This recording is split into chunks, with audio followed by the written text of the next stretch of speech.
very little tunnel, very deep. And the level of love is just incredible. It's a beautiful thing to see. It's, in one sense, it's so horrible that it could have taken place, but in another sense, it's so beautiful to see. A new and beautiful day is rising, and now the rebuilding begins. The rebuilding is maybe going to be the easiest part. I think we've done a lot of the hardest part, because the rest comes together. We all know how to rebuild, and we know how to build better than anybody in the world. I want to express my tremendous gratitude to the Arab and Muslim nations who helped make this incredible breakthrough possible. And you really did. To President El-Sisi of Egypt, who is so generously hosting us today. And I want to thank you for the outstanding job your country is doing in so many different ways, and for helping us so much with this peace agreement. I also want to thank the President for the escort of 6 fighter jets. Oh, we looked out the window, we said, I hope they're friendly, and they turned out to be very friendly. But we had 3 on each side, and they are beauties right out of the great, really American manufacturing hub. We make the greatest military equipment in the world. We have the strongest military in the world by far. And I knew exactly what those planes were, and I knew exactly how much you paid for those planes, too. You paid a lot, but you got a pretty good deal. And they are great planes, and we just appreciate it. That was quite an escort in. That was very impressive. But Air Force One was really, it was covered with Egyptian desert just a few months ago. If you think about it, just a few months ago it was Egyptian desert, and now it was just a few feet off our window.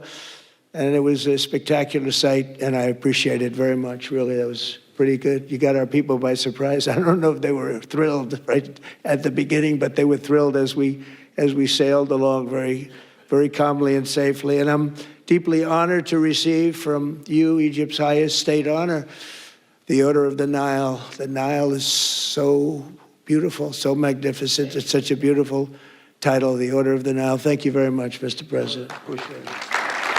Great honor.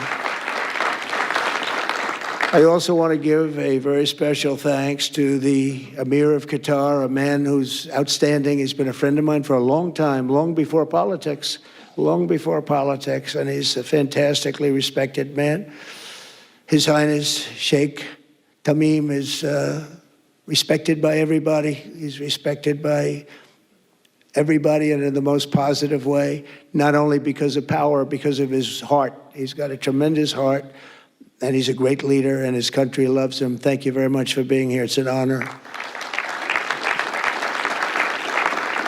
Let me also express our condolences to the Qataris on the tragic car crash that claimed the lives of your cherished diplomats, some of whom were known by our people, and they were supposed to be incredible people. So please extend our sorrow and best wishes. That was tough. That was really tough. On this extraordinary occasion, I also want to give our sincere thanks to President Erdogan of Turkey. He's always there when I need him. He's such a tough guy. He is tough as you can be, but we love him. And when they have a problem with you, they always call me to handle it. And usually I come through. We just have a good relationship, and we have from the beginning. And so I want to thank you very much and say hello to your wife, your beautiful wife. And it's great to be with you. Always there. When I need him, he's always there. Thank you very much, Mr. President. And I also want to thank, I just spoke to him on the phone, His Royal Highness Crown Prince Mohammed, Saudi Arabia, a special friend of mine. Boy, he's come so long and so far, and he's doing a fantastic job for his country. And I want to just thank him. And His Highness Sheikh Mohammed of the United Arab Emirates is here. Where? He's here someplace. Well, oh, he's not here, but he's here in spirit, I can tell you that. And he's been another one. He's been absolutely incredible, and we appreciate it very much. And His Majesty King Abdullah of Jordan, and thank you very much, King Abdul of Jordan. He's here. Thank you. Thank you. Thank you very much. And you really have been a great helper. We appreciate it. Appreciate it. Prime Minister Sharif of Pakistan, And also, I have to say, my favorite field marshal from Pakistan, who's not here, but the Prime Minister is here, and you're going to give his regards. Where are you? There you go. Thank you very much. Do you want to say what you said to me the other day? Come, would you like to say what you said the other day? I think it was so nice. Please. Thank you very much, my dear President Trump, my dear brother, President Fadil Sisi of Egypt, Majesties, Highnesses, Excellencies, ladies and gentlemen, Assalamu alaikum, and a very good evening. Well, I would say today is one of the greatest days in contemporary history because peace has been achieved after untiring efforts led by President Trump, who is genuinely a man of peace, who has relentlessly and untiringly worked throughout these months, day in and day out, to make this world a place to live with peace and prosperity. I would say that Pakistan had nominated President Donald Trump for Nobel Peace Prize for his outstanding, extraordinary contributions to first. And right now you are hearing a special report from ABC, President Donald Trump speaking in Egypt, among other leaders in the Middle East, called Peace in the Middle East. And this is assigning the peace. Today, again, I would like to nominate this great president for Nobel Peace Prize. All right, we are in a special report right now with ABC. President Trump speaking in Egypt, surrounded by leaders in the Middle East. This is called the Peace for the Middle East organization gathering. They are signing a peace agreement as the war is, quote, over, as Donald Trump had just said, between Gaza and Israel. Trump had said a new day is rising. He said rebuilding will be happening in Gaza, and we are waiting on the arrival and the situation with some of the hostages that did not survive in Hamas captivity. That is being worked out, and as we speak, the leaders are talking about what the next steps will be. Right now, they're thanking each other, and we've been streaming this on KSAT.com.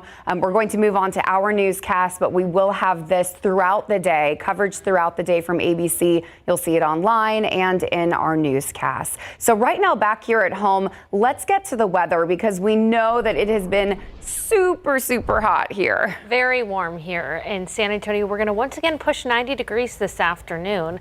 I want to start, though, by showing you the forecast for the rest of the day. We are already well on our way to near 80 degrees. By about 4 or 5 o'clock, that's when we'll be at our hottest, 90 degrees. And then this evening is going to be pretty nice because we'll quickly dip into the 70s with low humidity. All right, how long has it been since we have seen measurable rain at the San Antonio International Airport? It has been 36 days since early September that we saw measurable rain at the airport. And here's the thing, we do have some rain chances now introduced into our forecast, but we got to wait for that rain chance all the way into the weekend. And even then, it's only a 30% chance. The reason for that is because of a weak cool front that has the possibility of moving through San Antonio, at least approaching San Antonio. I'll be talking about that weak cool front here in just a little bit. For now, we're going to take a break and we'll be back with more news. Thank you for joining us. Right now at noon, San Antonio police say a road rage shooting has landed 3 people in custody over on the northeast side. Our Devin Karp is live over at Perrin Beidle Road and Peril Central Boulevard, where things ended. All right, Devin, what are you seeing right now? Yeah, Courtney, behind me is the gas station where it all landed, and there was a driver and a man on an electric scooter. If you look behind me, you can see where the electric scooter ended up underneath that white car right there. There are scratch marks in the road that you can see going into the gas station, a direct trail from where the car parked into this parking lot over here, which started after some of the disturbance. So here's what we know from San Antonio police so far. They say this all started down the road over here at a Dairy Queen between two men, one driving an electric scooter and one in a car. The one on the scooter says that the driver attempted to hit him. That's when they say either the man on the scooter threw the scooter underneath the car or the driver ran the scooter over. But they say it wound up here near this gas station. That's when the man on the scooter called a family friend who then came over here. There was an argument, brandished a weapon, and shot at the tires of the car.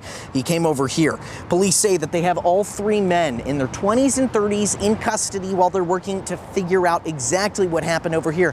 They're asking for any help from the public and from nearby businesses if you have security footage that can show exactly what led up to here. But there is still a pretty large police presence out here. We've seen multiple detectives over here with those three people in custody inside some of these cars back here. We'll work to keep you updated with the latest over the air at KSAT and online at KSAT.com. For now, I'll send it back to y'all.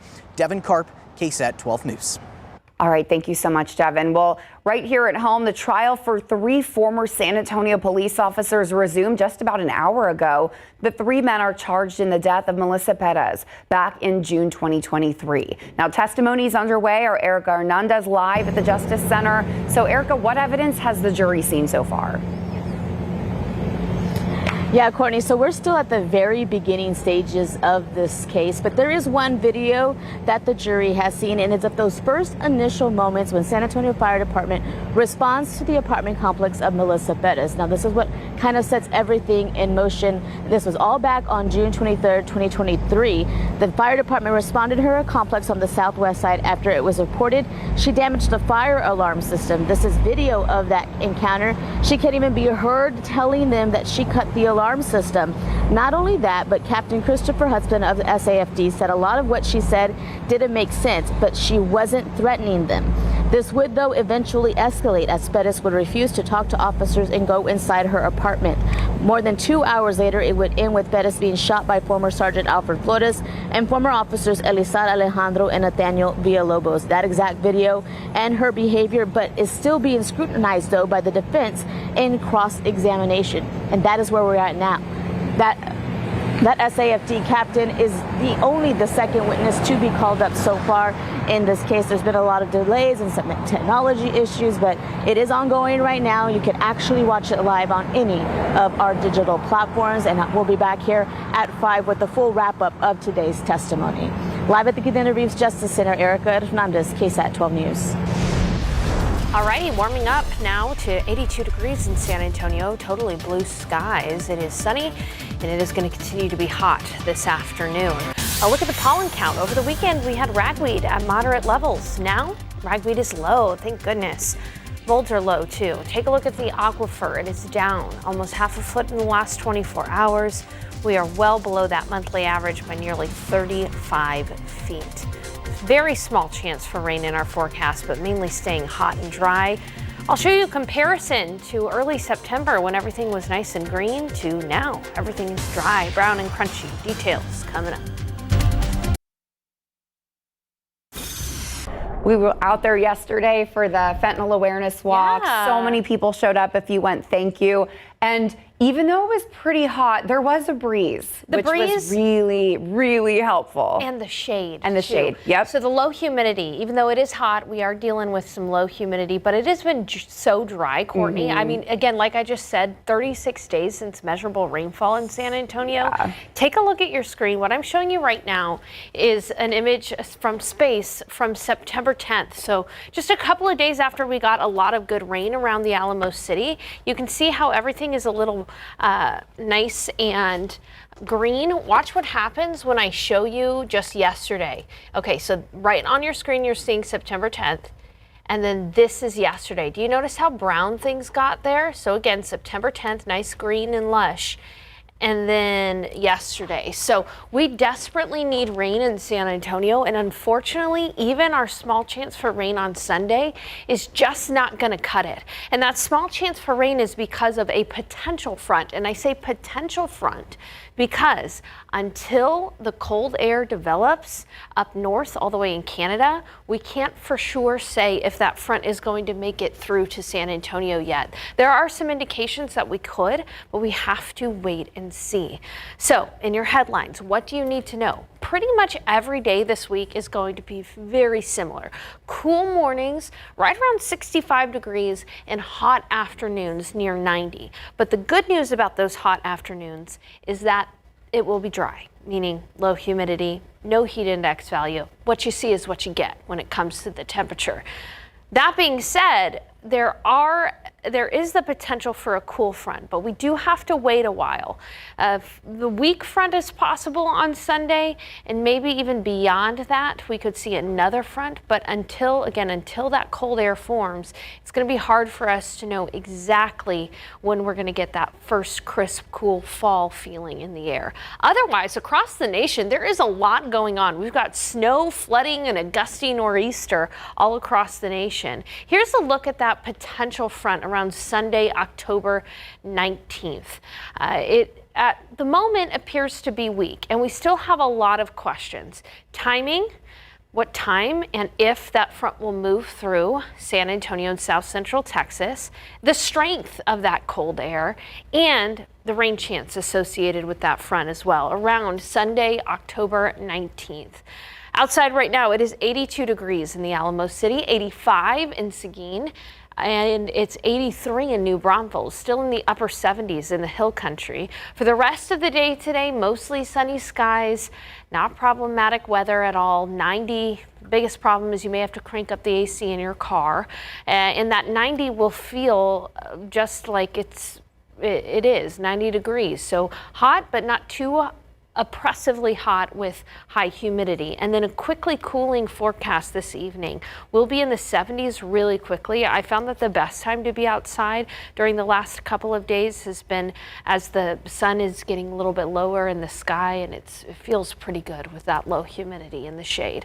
It's all because of this high pressure system just really pushing down on us, preventing the air from forming thunderstorms, forming clouds, forming any kind of moisture, except for out in the Pacific. There's some Pacific moisture that's streaming into parts of Arizona, New Mexico, and even El Paso. It's in southern Arizona that we have a flood watch, as well as near to Los Angeles. And then we've even got winter advisories in effect for parts of the nation too. Finally, there's a nor'easter churning in the northeast, bringing winds from the northeast. That's why it's called a nor'easter. We've already seen on Long Island about wind gusts of up to about 55 miles per hour from that nor'easter. That'll be heading out into sea in the next 24 hours or so. All right, so while most of the nation deals with kind of wacky weather, we're stuck here with mornings in the 60s, afternoons near 90. We'll talk more about that potential cool front coming up in the next half hour. All right, thanks so much, Sarah. Well, new safety standards for summer camps here in Texas are set to go into effect. What this means for camp operators and for those who attend. Camp operators are warning that new state safety standards set to take effect January 1st could force many Texas summer camps to shut their doors. The overhaul, prompted by the July 4th floods that killed 27 people at Camp Mystic, would massively raise costs, licensing costs to be specific. Overnight, camp fees would jump to about $750 to roughly $11,000, while day camp licenses could increase from $250 to as much as $3,200. Owners say those price hikes would be impossible for smaller programs to absorb, but the families of Camp Mystic victims say tougher rules are necessary even if they are expensive. Camps must meet the new requirements to open in 2026. And there are still ways to help out the Hill Country. October 18th is the Hope for Hunt benefit concert at Pure Country Barbecue and Grill in Bernie. The concert runs from 3 to 10 p.m. Tickets are $80 and kids 12 and under get in for free. Headliners include Thompson Square, the J.R. Herrera Band, and more. For details and tickets, head to KSAT.com and search Hope for Hunt. Well, college application fees are being waived today, all thanks to a new state law. What you need to know so you can take advantage of zero fees. And San Antonio Startup Week is officially here. Still ahead, a look at how these events benefit local entrepreneurs looking to start their own businesses. Well, new at noon, some sad news. A local student who was hit by a truck has died, according to the Bexar County Medical Examiner's Office. We confirmed that the 16-year-old passed away from his injuries on Sunday morning after spending almost a month in the hospital. Police say he was hit while walking in front of John Jay High School's campus back in September. The driver did stop to help and is not facing charges. NAISD tells us the driver was not involved with the district in any way. Well, new details in an East Side shooting that happened Sunday night, leaving one man dead and another woman injured. It happened around 1140 near Janelle Avenue and Monson Street, which is not far from North Walter Street. Police say 3 people were in a nearby parking lot when one of them began shooting. A man and a woman, both believed to be in their 30s, were hit. The man was pronounced dead at the scene while the woman was sent to the hospital, and she is expected to be okay. Detectives are still investigating what led up to the shooting. And as for the alleged shooter, they are still yet to be found. All righty, hardly a cloud in the sky this afternoon. We are climbing. Temperatures will be near 90 degrees. Here's a look at highs in your neighborhood. Thank you for joining us this noon. It is going to be a hot one wherever you are around South Central Texas. As I mentioned, 90 in San Antonio, but we will be looking at highs in the upper 80s in Kirk County, 91 in Eagle Pass, 93 in Cotulla, 90 in Gonzales. Looking at the next 5 days, oh my goodness, I really could have just copied and pasted this forecast from day to day and my job would have been done for the day. 65 degrees in the morning, right around 90 in the afternoon. It is going to be a pretty consistent forecast for the rest of your week. Now this week, those cool mornings will happen around sunrise. That's when temperatures will be the coolest. It's about 7:35 in the morning. We'll have warm afternoons near 90, but those warm afternoons will have low humidity, so that's at least a positive there. But unfortunately, that low humidity comes with worsening drought. Believe it or not, Kerrville is experiencing the category right before drought happens. So we're going to talk about that drought, how long we've been in drought, and the potential for a small rain chance in our near future. Details soon.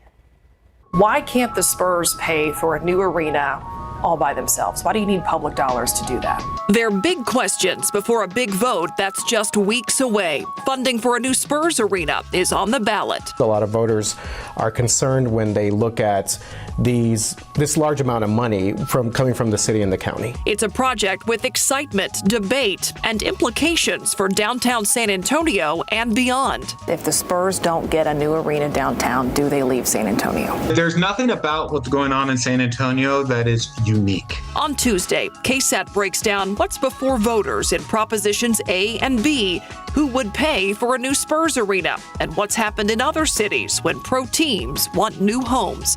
It's Tuesday at 6:30 p.m.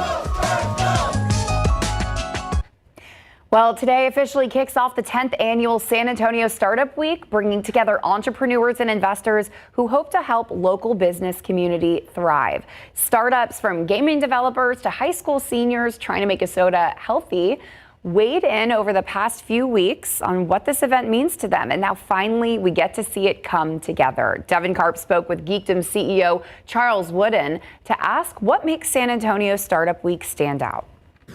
Is what brings these people together from all different walks of life. And that is what I love about the city personally, and that is also what I've found for anybody who comes here during this week, and especially the keynote speakers. When they come, there's something here. Deep roots hold strong, and they help build this community, and you feel it throughout this whole entire week. Yeah, the free event kicks off today and will feature several panels, speakers, and activities to keep you involved all week long. Entrepreneurs of all ages will have a chance to pitch their ideas to larger crowds and may even win a cash prize. So if you want to learn more, we have the full story on KSAT.com. Starting today, application fees for Texas colleges are waived, meaning you or your kids can apply for free. It's something that can help families save hundreds of dollars.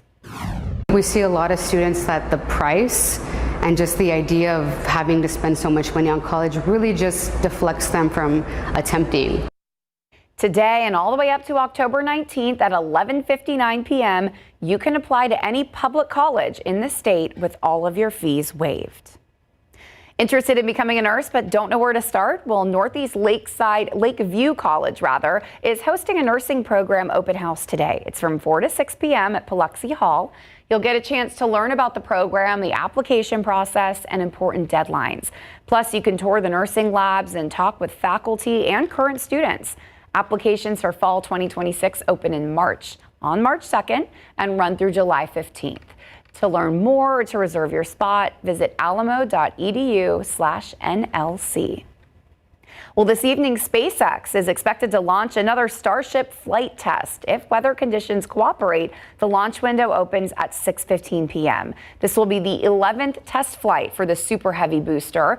During this flight, SpaceX will run experiments, put the heat shield through stress tests, and show off maneuvers for the final approach. The booster is powered by 24 Raptor engines, and different engine setups will be tried at various stages of the flight. Starship is the biggest rocket ever built, but it has had its setbacks. Parts of the vehicle have failed dramatically in 6 out of 10 test flights so far. A new report sounding the alarm about coral reefs, what experts are warning as ocean temperatures rise. Plus, insurance costs for teen drivers can typically be higher. Still ahead, some advice to help families save thousands of dollars each year. And people living on the East Coast are in the path of a powerful storm. After the break, how it's impacted thousands trying to get home after the holiday weekend.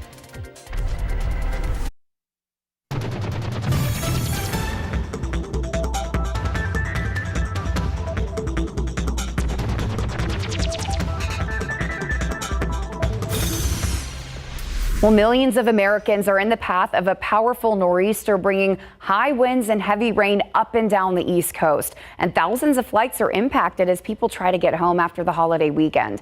ABC's Rena Roy is in the storm zone in Rockaway Beach, New York. A powerful nor'easter affecting millions from South Carolina to Massachusetts. It's heavy, it's brutal, it's misty. You can see rough ocean waters in Ocean City, New Jersey. The storm packing 60-mile-per-hour winds, heavy rain and waves up to 15 feet. Coastal communities getting the brunt of it. High tides pushing water over seawalls and into streets, causing widespread flooding. In New York City, today's annual Columbus Day Parade is canceled. Transit workers blocking subway vents to prevent flooding. A state of emergency declared in New York and New Jersey. Further south, the Carolinas taking a direct hit. Coastal flooding seen in Garden City, South Carolina. Drone footage shows streets turned into rivers. Powerful waves there threatening homes and causing significant beach erosion. This vehicle stranded in the sand after a dune breached. In the Outer Banks, high winds, gloomy skies, and beaches closed for swimmers. And the rain here is expected to move out overnight with only a few sprinkles expected for Tuesday morning. Rena Roy, ABC News, New York. Meanwhile, a new report sounds the alarm as Earth has hit its first climate tipping point, resulting in the massive loss of coral reefs around the world. Coral reefs are home to countless marine species. They help provide food for millions, protect coastal communities from storms, and support billions in global economic activity. But with ocean temperatures at record highs, 80% of the world's coral reefs have suffered from the worst mass bleaching event ever recorded. Experts warn the death of coral reefs is just the first of several climate tipping points that could be irreversible.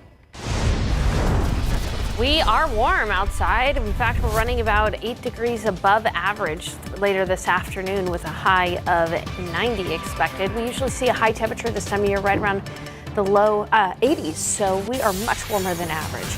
Molds are low at 420, and ragweed thankfully fell over the weekend rather. It was in moderate territory, so it's good news to see that ragweed is low. Not great news to see that the aquifer continues to fall.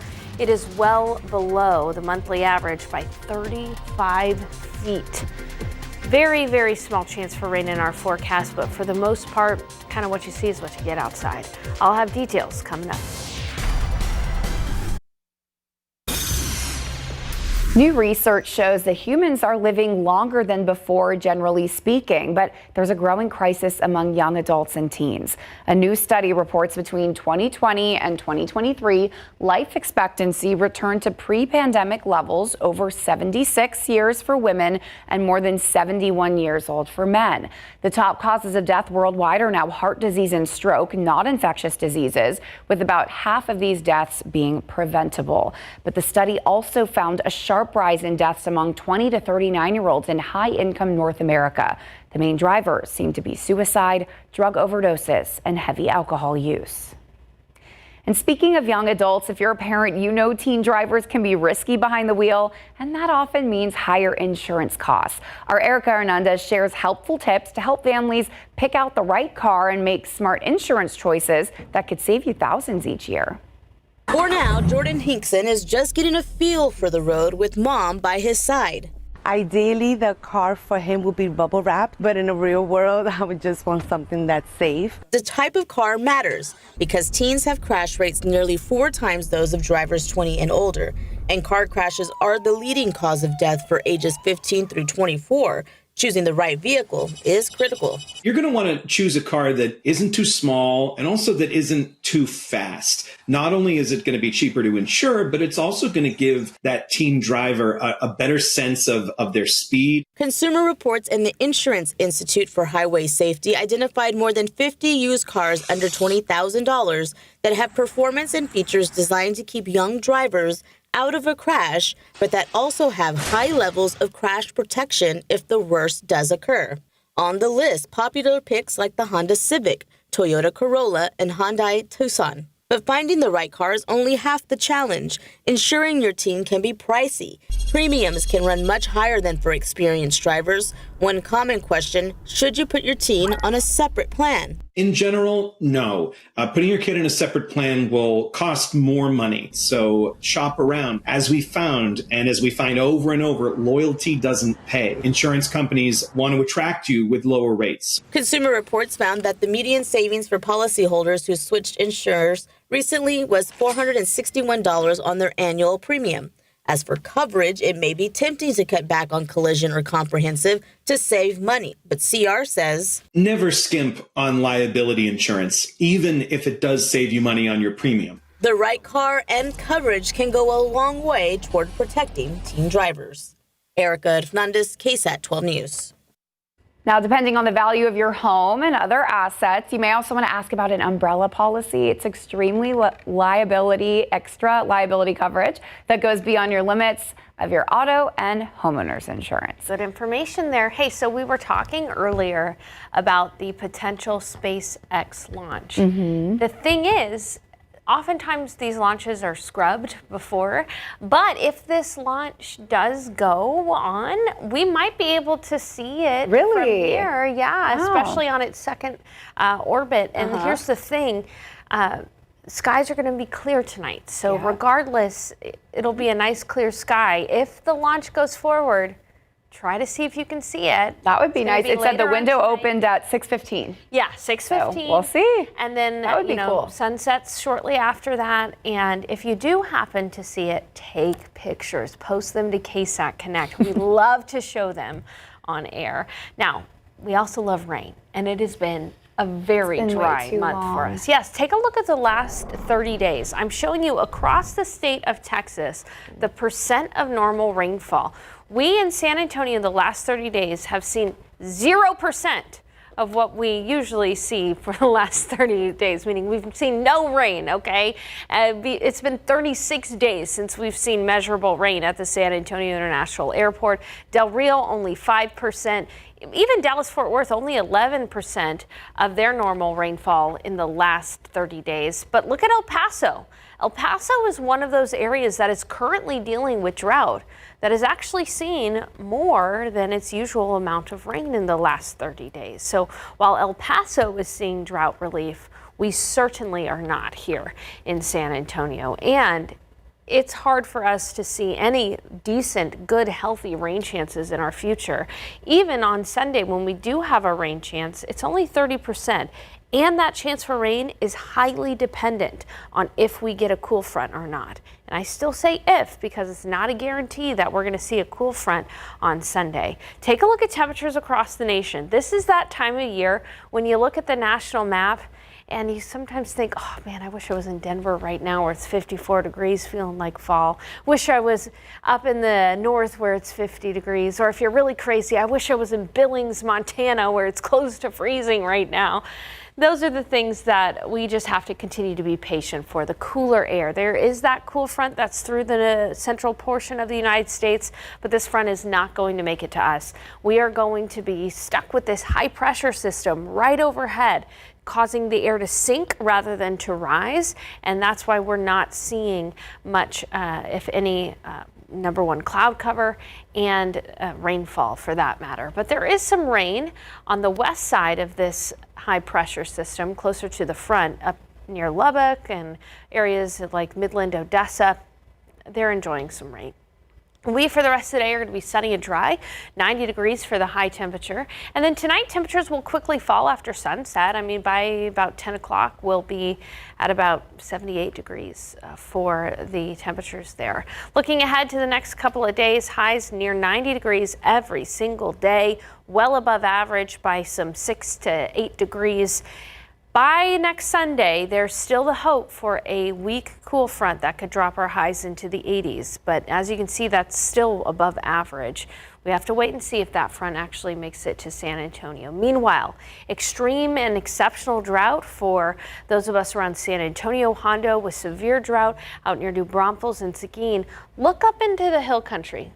Look at Kerrville. You see that yellow color there? That is the step right before drought. That's called abnormally dry, right before drought starts to take over. It is hard to believe that areas in Kerr County that received over a foot of rain back in July have the potential to be in drought soon, but it is within the realm of possibility. In fact, this entire area has gone 4 straight years with drought. That's almost 1,400 days since September 14th, 2021, when the entire region was drought-free. That was the last time the entire area was drought-free. And drought is likely to get worse before it gets better. New drought monitor comes out on Thursday.